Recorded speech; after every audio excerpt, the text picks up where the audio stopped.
Copper prices have surged in 2025, hovering around multi-year highs thanks to strong demand from electrification, AI-driven data center growth, and constrained supply from key producers. With prices recently topping $10,000 a ton, investor interest in the red metal has reignited, particularly in the exploration and development space. For ASX small cap companies, this rally is more than just good news, it's a potential lifeline. Higher copper prices improve project economics, open up access to funding, and increase M&A activity from larger miners looking to shore up future supply. And speaking of supply, with copper trading at elevated levels, the prospect of direct shipping ore becomes an especially attractive option. Unlike full-scale processing operations, DSO allows companies to extract and sell high-grade ore quickly, often with lower capital costs and faster permitting. Higher prices mean the company can generate stronger early revenue once shipments begin. It's why Horseshoe metals have come under the microscope today, following DSO mining approval from the WA Department of Energy, Mines, Industry, Regulation and Safety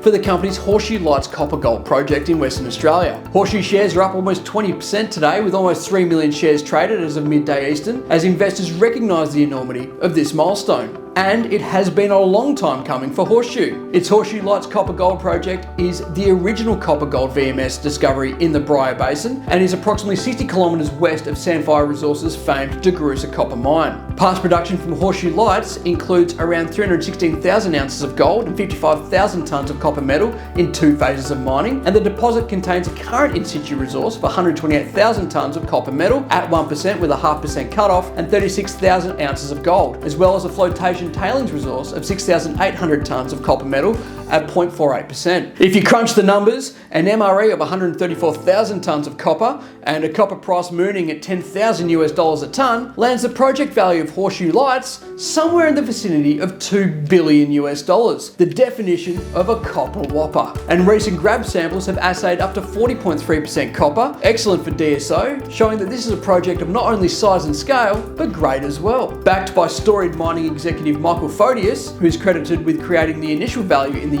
Eastern Goldfields with the likes of Galaxy Resources and Northern Star Resources, Horseshoe has a strong pedigree in the boardroom. With a critical DSO approval in the back pocket, Horseshoe is expected to spring into action quickly, mobilising key personnel to site in early July ahead of the commencement of DSO startup operations this quarter.